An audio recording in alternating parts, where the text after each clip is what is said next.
Ebony Price, and I'm a commissioner with the Arts and Humanities Council.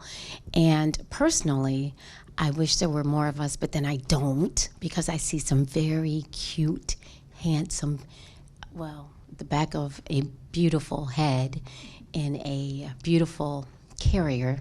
Bobby, you remember that carrier? Yes? Okay.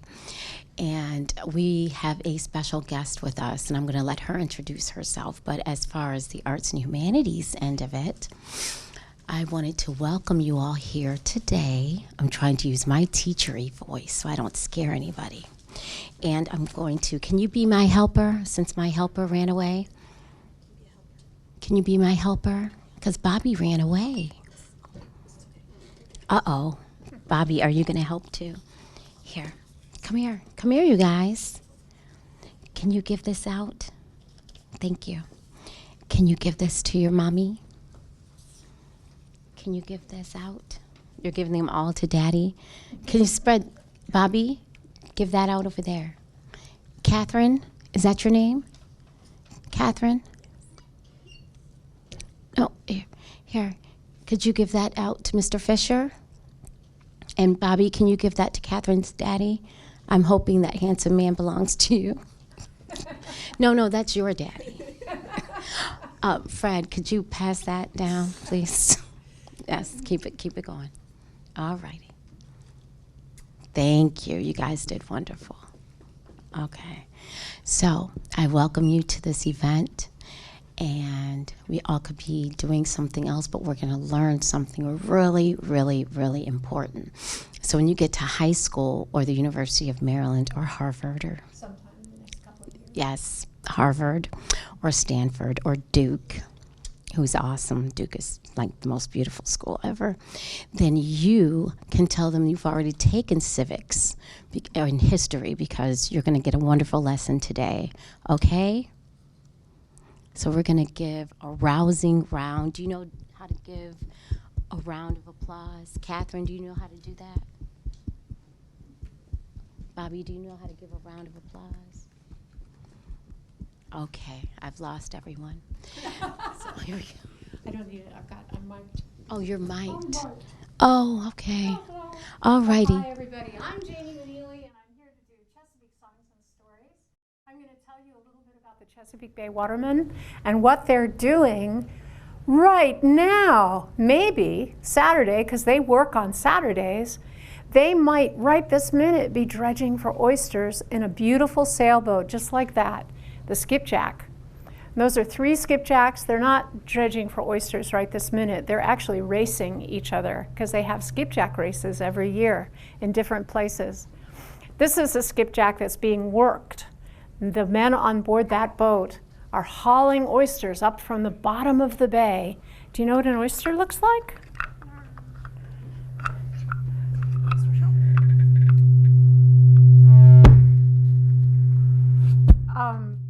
I'm sorry, I can stop and we can start again.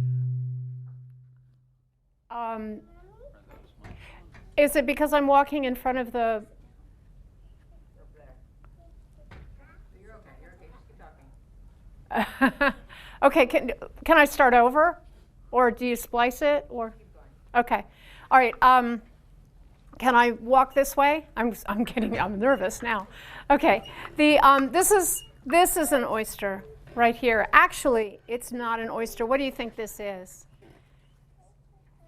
You've seen these on the beach before and picked them up, and they're called seashells. So this isn't really an oyster. This is really just the oyster's shell. I ate the oyster that was inside here. But here's a question for you. Look at that shell. You see it? You see the shell? Does it have legs? No, it doesn't have legs. Does it have fins? No. Does it have wheels? Or wings? Good grief. Doesn't have nothing. An oyster just sits there all day long. It can't run away from you. It can't hide. So do you think they're easy to catch?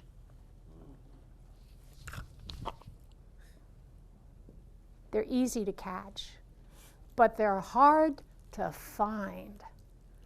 And that's because they're on the bottom of the Chesapeake Bay. They're underneath all of that water. And you can't see them because you can't see through the water. So you don't know where they are.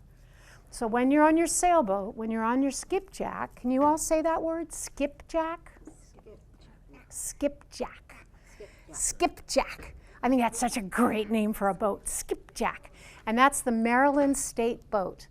When you're on a skipjack sailing along the top of the water, you'll get to where you think you're going to find oysters. You're pretty sure you're going to find oysters. You may have found oysters there last year. You may have found oysters there last week. And when you get over where you think the oysters are, you drop a dredge. And that's the dredge right there, that big iron frame. You drop that over the side of the boat. It drops to the bottom. And when the boat is sailing along, that dredge just follows the boat, but it's dragging along the bottom. And can you imagine what gets caught up in that dredge? If you're lucky, it'll be oysters. Like they've made a big pile of oysters on their boat. And what they're starting to do is they're going to start culling through the oysters. There's a big pile of oysters there, and they're going to pick one up and go, that's the size of my fist. I can keep that one, and they're going to throw it over there in that pile. And they're going to pick up another oyster, and they're going to go, uh-oh, this one's kind of small and puny. And they're going to throw that over the side. Now that's if they're lucky. If you have a dredge that's dragging along behind the water, behind your boat, and it's scooping up whatever is on the bottom of the bay, what else might come up in an oyster dredge? A crab. Maybe, but probably not, because in the wintertime, crabs like to dig down in the mud, and so they're not on top anymore. They're hibernating. But what else might come up in an oyster dredge? What's in the bottom of the ocean? They might get a fish. If they get a fish, the watermen are really happy because they can cook that fish for lunch, and they'll have fish chowder or fish stew. They might get some seaweed.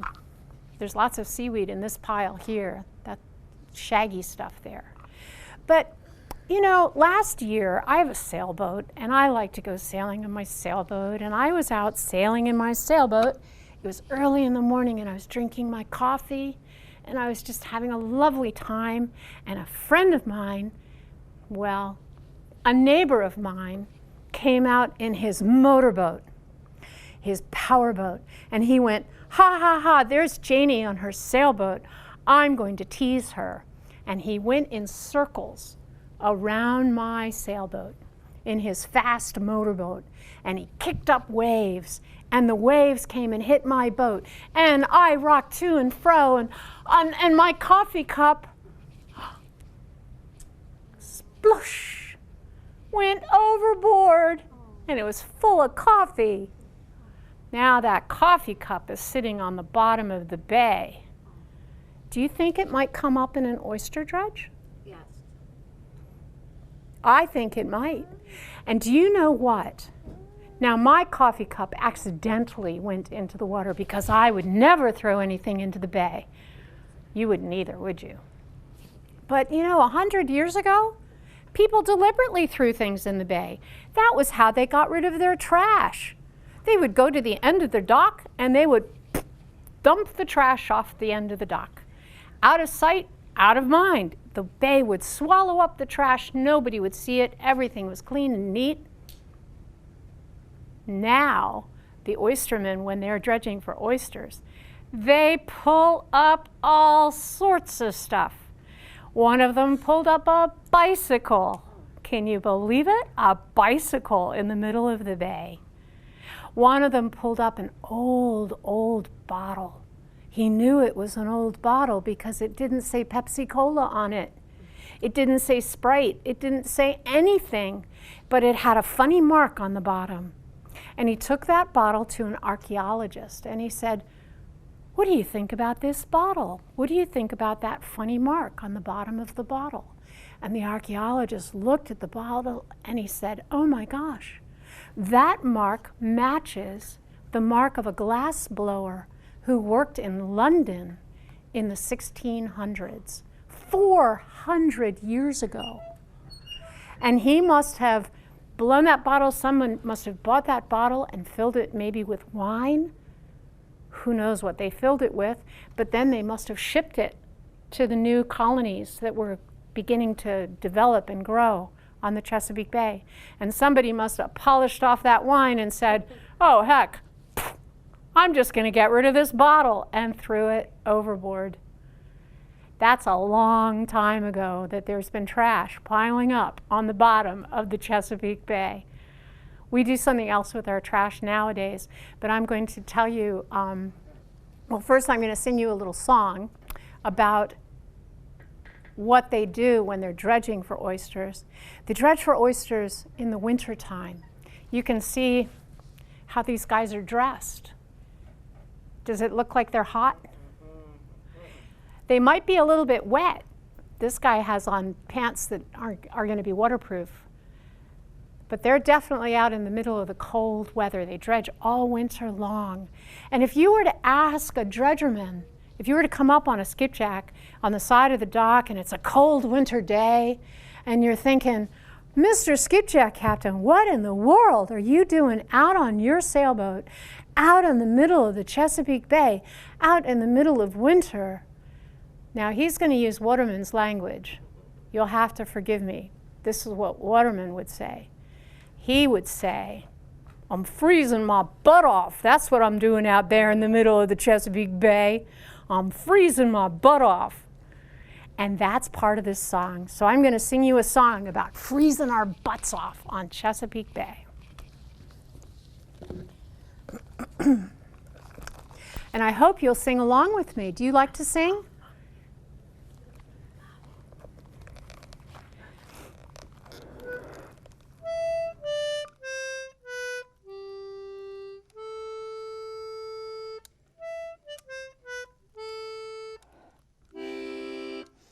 November, December, all winter we go, dropping our drudge in the waters below, hauling out oysters the old-fashioned way, and freezing our butts off on Chesapeake Bay. Gonna pull on my boots, gonna button my coat, gonna head for the harbor and untie my boat. The stars are still out and the sky is still gray. It's oystering time on the Chesapeake Bay. November, December, all winter we go, dropping our drudge in the waters below, hauling out oysters the old-fashioned way, and freezing our butts off on Chesapeake Bay. Sometimes it's so cold, my fingertips freeze. My teeth start to chatter, I shiver and sneeze. My feet turn to ice cubes from working all day, dredging up oysters on Chesapeake Bay. November, December, all winter we go. Can you sing along with me? November, December, all winter we go, dropping our drudge in the waters below, hauling out oysters the old-fashioned way, and freezing our butts off on Chesapeake Bay. Sometimes there's a storm blowing over our heads. We wish we were snug in our own little beds, but our husbands and wives would just nag us all day if we weren't dredging oysters on Chesapeake Bay. November, December, all winter we go, dropping our drudge in the waters below, hauling out oysters the old-fashioned way, and freezing our butts off on Chesapeake Bay. When we haul up our drudges, they're so full of muck. If we find any oysters at all, we're in luck. If we sold all the garbage that folks threw away, we'd get rich dredging oysters on Chesapeake Bay. November, December, all winter we go, dropping our drudge in the waters below, hauling out oysters the old-fashioned way, and freezing our butts off on Chesapeake Bay. November, December, all winter we go, dropping our drudge in the waters below, hauling out oysters the old-fashioned way, and freezing our butts off on Chesapeake Bay. That's always a big hit with the 4th and 5th graders. You can imagine. Now, I'm going to tell you a story. I'm going to tell you a story about somebody who got in real trouble throwing something into the water. I'm going to tell you the story of Woolly Bear and the bad luck underwear.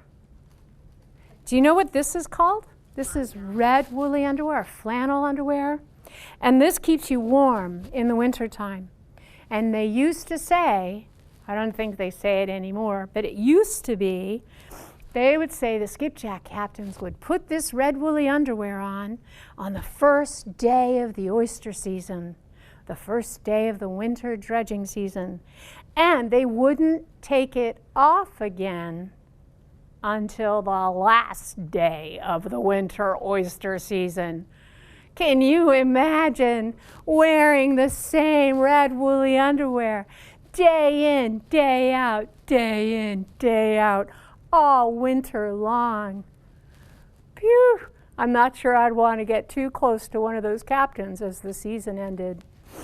Well, as I said, this is the story of Woolly Bear and the bad luck underwear.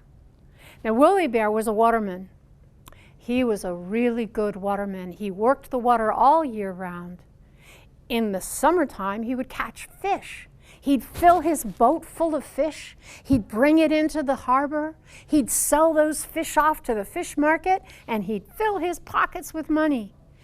In the spring, he'd get crabs. Same thing, fill his boat full of crabs. He'd take those crabs into the market and fill his pockets full of money. In the wintertime, he'd fill his boat with oysters, fill his pockets full of money. He had such good luck on the water. But then he would step ashore onto dry land. And if it wasn't for bad luck, he'd have had no luck at all. One thing after another would happen to Woolly Bear when he got off his boat and got back on the dock, even though his pockets were full of money. He'd find that his truck had a flat tire, and he'd have to pay out the money to fix it. One time he found that something had smashed in the windshield of his truck. Whew! He had to fix that before he could even drive away. After a big storm, he came home and found that a tree had fallen through the roof of his house. Can you imagine? One thing after another happened to Woolly Bear, and he never had any money left over to spend on himself. By and by, his clothes got to looking really raggedy. He got big holes in his pants, and in the wintertime, the red woolly underwear would show through the holes in his pants. That's how he got his nickname. Everybody called him Woolly Bear because they said you could tell how hard a winter it was going to be by how much red woolly underwear showed through the holes in his pants. Have you seen those fuzzy caterpillars that we call woolly bears? They say that depending on how much orange or black you see on those woolly bears, you can predict how hard a winter it's going to be. So that's how Woolly Bear got his nickname. Now, Woolly Bear was sweet on Miss Elsabelle. She had 2 big brothers and a father to please. Not a one of them was over fond of Woolly Bear. "He's poor as Job's turkey," they'd say. They'd laugh and point at the holes in his clothes. Well, Woolly Bear, he'd had about enough of that. He decided he was going to go get himself some help. maybe he could get a good luck tonic from the high man. Now the high man, these are people that live on the eastern shore of Maryland, over here. It's kind of remote. There aren't a lot of doctors, but there would sometimes be somebody who knew how to make a willow bark tea, maybe to fix your headache. Maybe they could make cough syrup out of wild cherries. Some of them knew how to fix a broken arm. Some of them said they could fix a broken heart. And Woolly Bear thought, well, if they can fix a broken arm or mend a broken heart, I'll bet you they can make up a good luck tonic.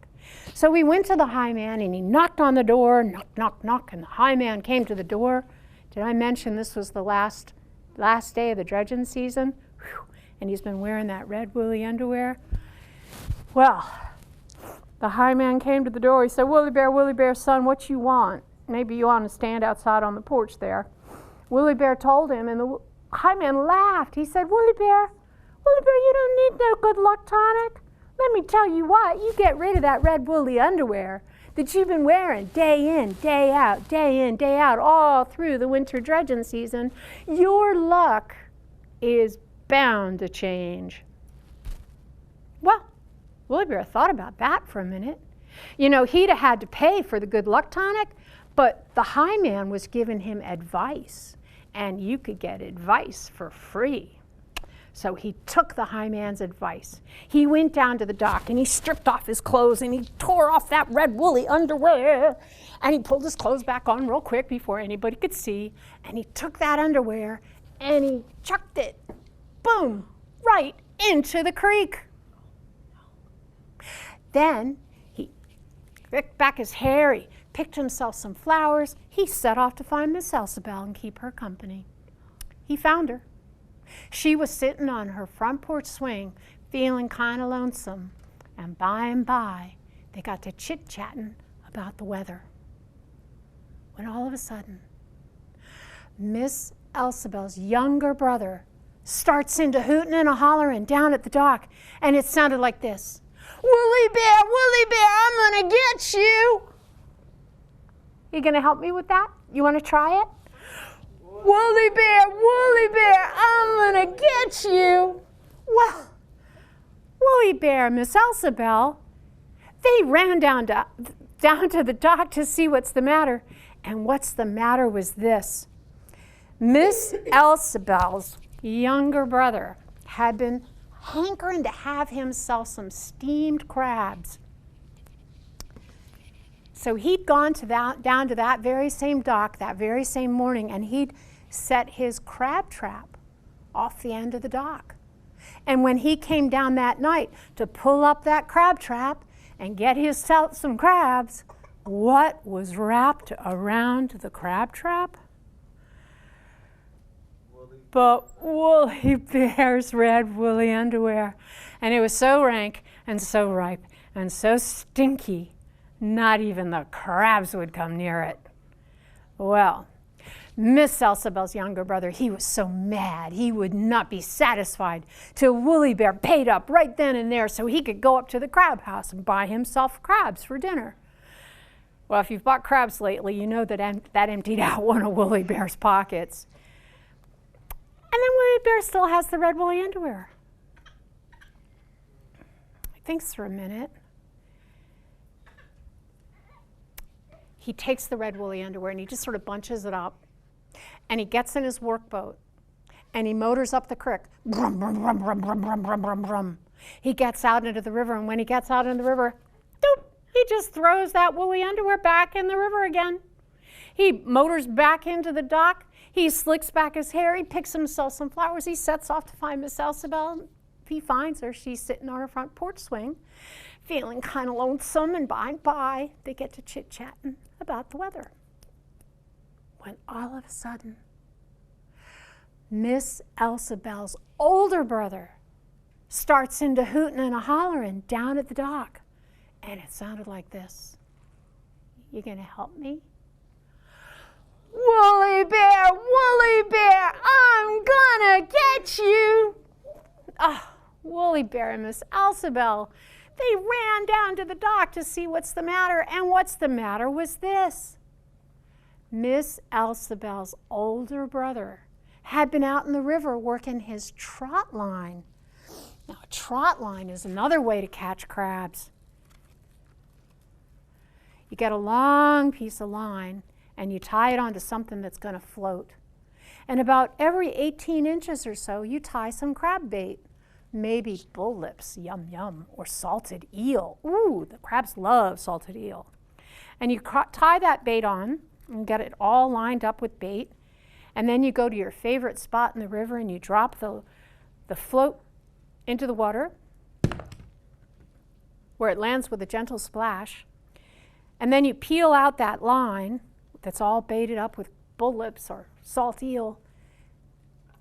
There's another float on this end, but I don't have that one. And it all settles to the bottom except for the floaty bits. And when he's got those that trot line set, he takes his motorboat, it's a work boat, and he picks this up and he puts it on a little roller on the side of his boat, kind of like, almost like what you'd make pie crust out of. And he puts it on that roller and he motors along, brum, brum, brum, brum, brum, brum, brum, brum, brum, brum, brum. And as the crab line comes up, the crabs are hanging onto that bait, and he scoops them up with his crab net, puts them in his boat. Except that Miss Elsabel's older brother was in the middle of his trot line. He was pulling up crabs, and all of a sudden, ka-chunk, something stops his boat dead in the water. He can't go forward, he can't go back, he can't move his boat at all. He's got to flag down one of his boat buddies to come and tow him into the boatyard. They have to haul his boat up out of the water to see what the trouble is. And what do you think it was? Something had gotten wrapped around Woolly Bear's propeller. And what do you think it was? The red woolly underwear. And Miss Elsabel's older brother, he was so mad. He would not be satisfied till Woolly Bear had paid up for every single crab that he hadn't been able to catch that day. Well, you know, that emptied out Woolly Bear's other pocket. And he still has the red woolly underwear. He thinks and he thinks and he thinks. He's got it.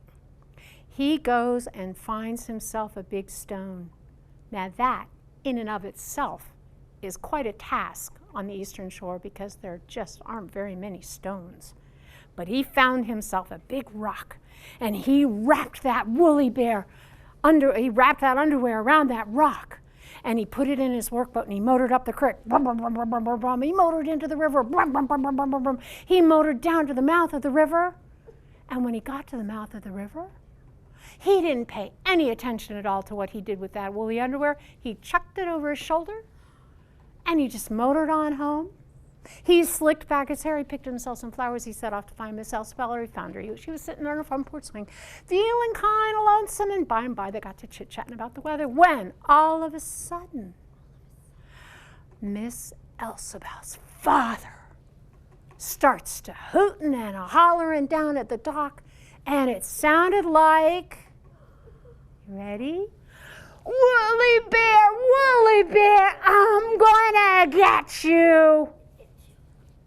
Well, Woolly Bear and Miss Elsabel, they ran down to the dock to see what's the matter, and what's the matter was this. Miss Elsabel's father had been out at the mouth of the river working his pound net. Now, a pound net is a way that you catch fish. You have stakes in the bottom of the bay that hold up the net, and the fish swim inside the net, and they get caught. They can't swim out again. Well, somebody threw a big rock through that pound net, split it wide open, and all the fish swam away. I don't believe I have to mention what was wrapped around that rock. And Miss Elsabel's father, he was so mad, he would not be satisfied till Woolly Bear paid up. for each and every fish that had swum away. Woolly Bear doesn't have any money. He's got to give the man an IOU. And he still has the bad luck underwear. What do you think? Is he going to throw it back in the river again? That hasn't done him much good. I think this time he's finally figured out that maybe he shouldn't be throwing things in the water. So this time what he did was he got himself a big box. He got himself a shovel. And he got that red woolly underwear, and he went down to the deepest, darkest part of the Chesapeake Bay swamp. And when he got there, he started to dig. He dug, and he dug, and he dug, and he dug, and he dug, and he got a big hole. And he got that box, and he opened that box, and he put that red woolly underwear into that box, and he closed the box up, and he took the box, and he dropped it into that great big hole. And he covered it all up with dirt, and he took his shovel, and he walked off to find Miss Salsabelle and keep her company.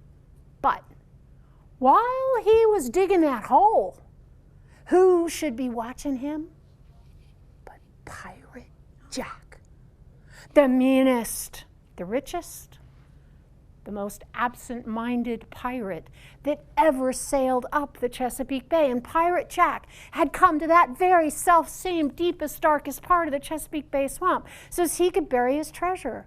Only, oops, he'd forgotten to bring a box. But he saw Woolly Bear's box.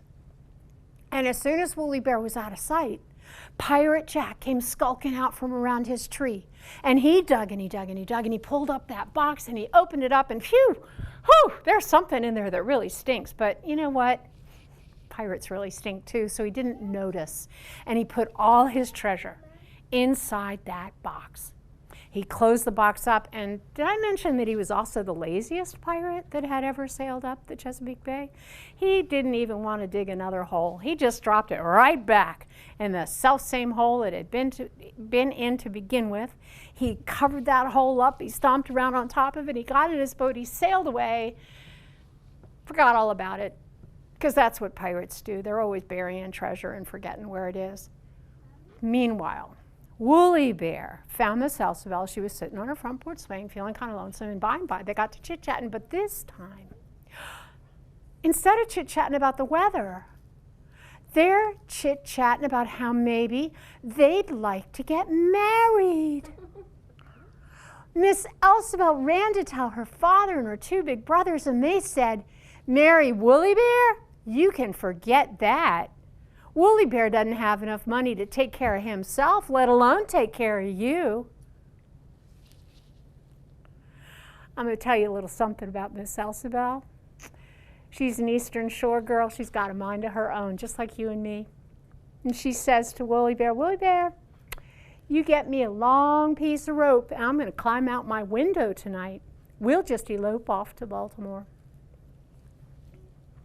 Woolly Bear didn't have a long piece of line. Rope, gosh. And you know, Miss Salsabelle, she didn't live on the second. It's not like she was up high. Her bedroom was right there on the first floor. And the only problem was there's this big thorny rose bush, a pricker bush, right under her window. And so it's not like she needed rope to climb. She needed something to cover up that pricker bush. Just to cover up that pricker bush and keep it from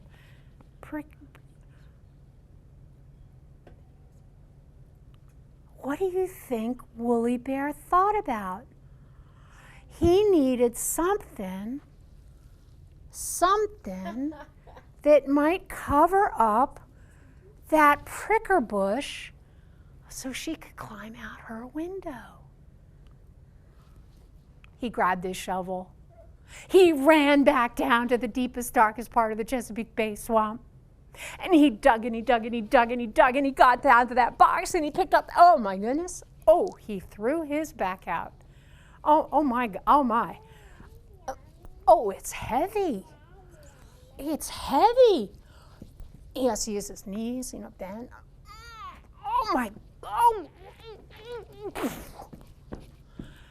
He gets that box up out of that hole. he opens it up. And what's inside? All that treasure. All that pirate treasure. Gold and silver and jewels. Well, Miss Elsabel's father and her two big brothers thought maybe it would be a fine idea for Willie Bear and Miss Elsabel to get married. So they did. They had a sweet little wedding. Everybody went to see them get wed. And they live in a house that's not too far from where I used to live. And when I went on my power walk at night, I'd see them on their front porch. They'd be sitting on their front porch swing, chit-chatting probably about the weather, and I'd smile and wave, and they'd wave back. But what's really fun about walking past Willie Bear and Miss Elsabel's house is they have a flagpole in front of their house. And what do you suppose they have flapping away at the top of their flagpole but that bad luck underwear? And that is the story of Willie Bear and the bad luck underwear.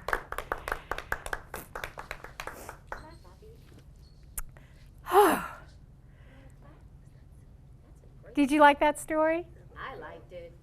Now I've got another one for you that's a singing story.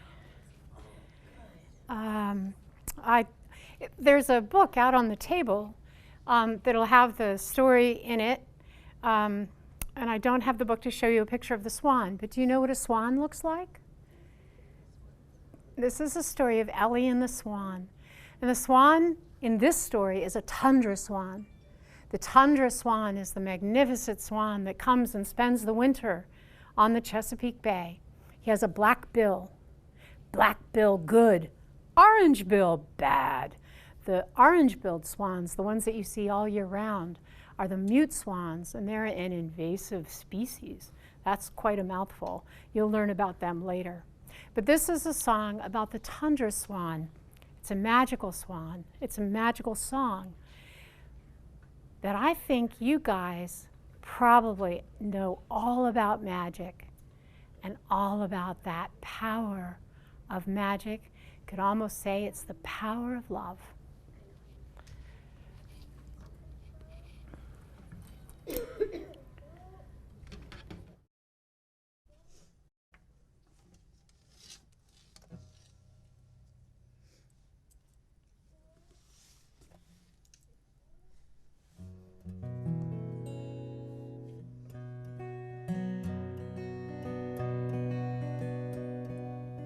Ellie went down to the waterside one morning oh so early.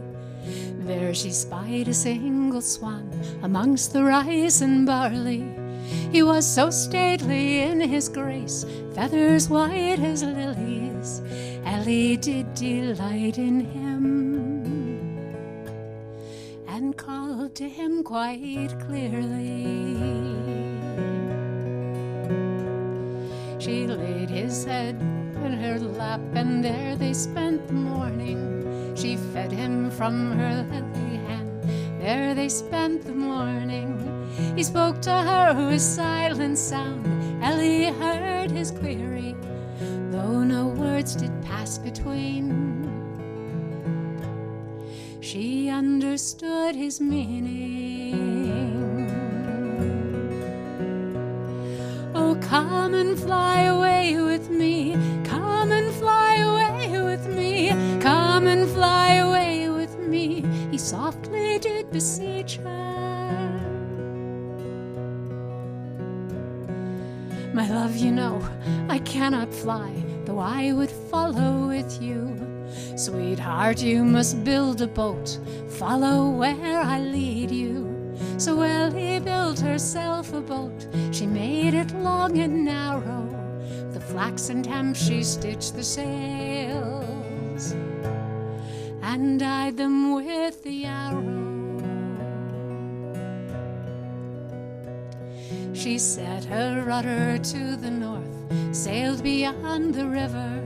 Out on the mighty ocean swell, Swan made one to lead her. Far along the coast they went, Swan flew high above her, till at last they came unto frozen Arctic tundra.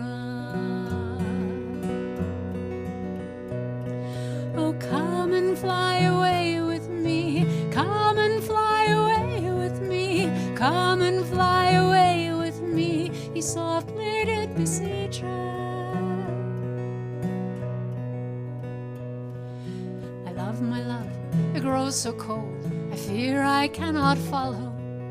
He plucked some feathers from his wings, made for her a mantle. My love, it grows so dark, the evening falls too early. He caught the moonlight on his wings, and she could see him clearly. And when at last they came to rest, she saw a castle splendid. Feast was laid upon the boards, with swans all well attended. Swan, my gentle loving swan, where have you gone off to? Love, I'm here beside you now. A prince's voice said softly, oh, come and fly away with me, come and fly away with me, come and fly away with me, he softly did beseech her.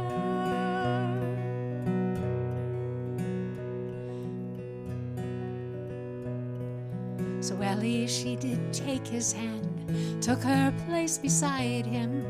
He placed a crown upon her head, for she did so delight him. Side by side and share by share, they faced the winds together.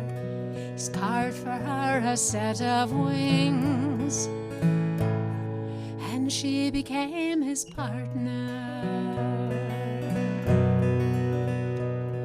In winter time you'll see them now, just beyond the meadow. The prince of swans and his fair queen, floating down the river. Take a care and let them pass, let them go unhindered. It's Ellie and her Arctic prince, here to pass the winter. Oh, come and fly away with me, come and fly away with me, come and fly away with me, he softly did beseech her. Come and fly away with me, come and fly away with me, come and fly away with me, he softly did beseech her.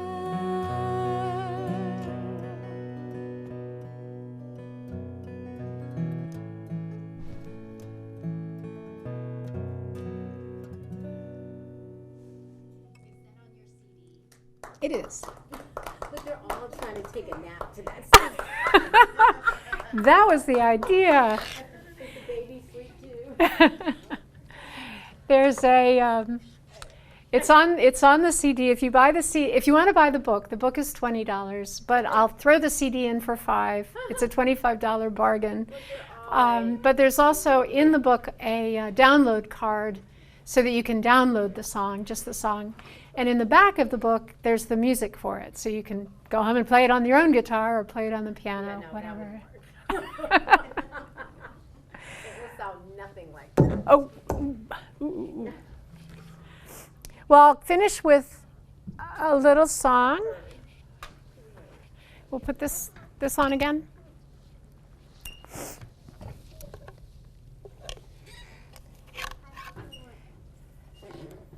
I was telling Bobby earlier, we sang a song. So this is a song that was actually written by very small people, just like you. They were in a nursery school class, a nursery school kindergarten class, and I was there and we were talking about Chesapeake songs and stories, and then I asked them if they wanted to write their own song, and this is the song they came up with.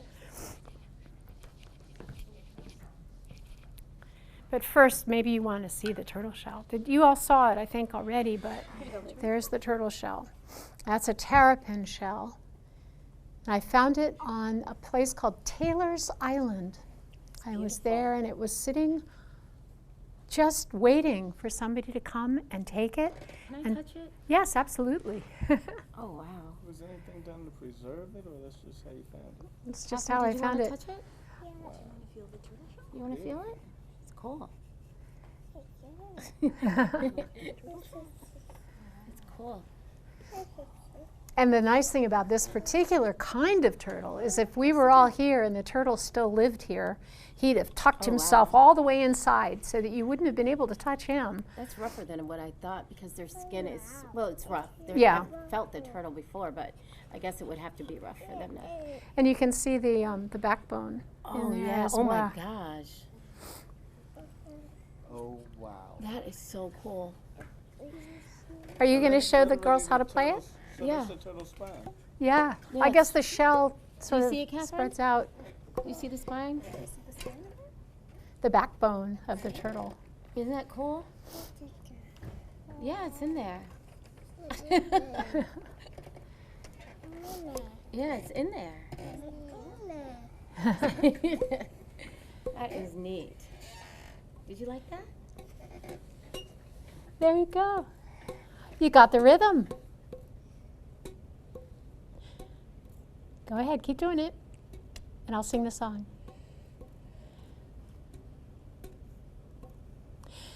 Go.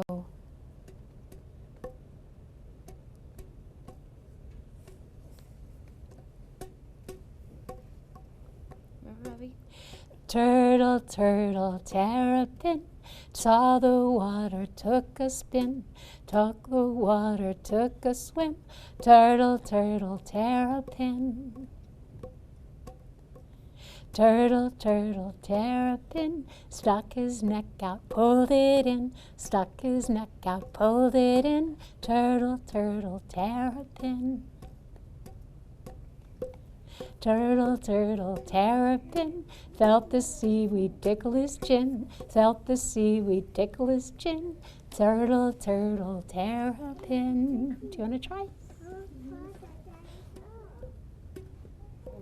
Turtle, turtle, terrapin, saw the river, took a swim, saw the river, took a swim. Turtle, turtle, terrapin. It's your turn. Do you want to try? You guys. Ah, very good. You're a drummer. That was great. Turtle, turtle, terrapin, felt the seaweed tickle his chin, took his head out, pulled it in. Turtle, turtle, terrapin. Very good. Very good.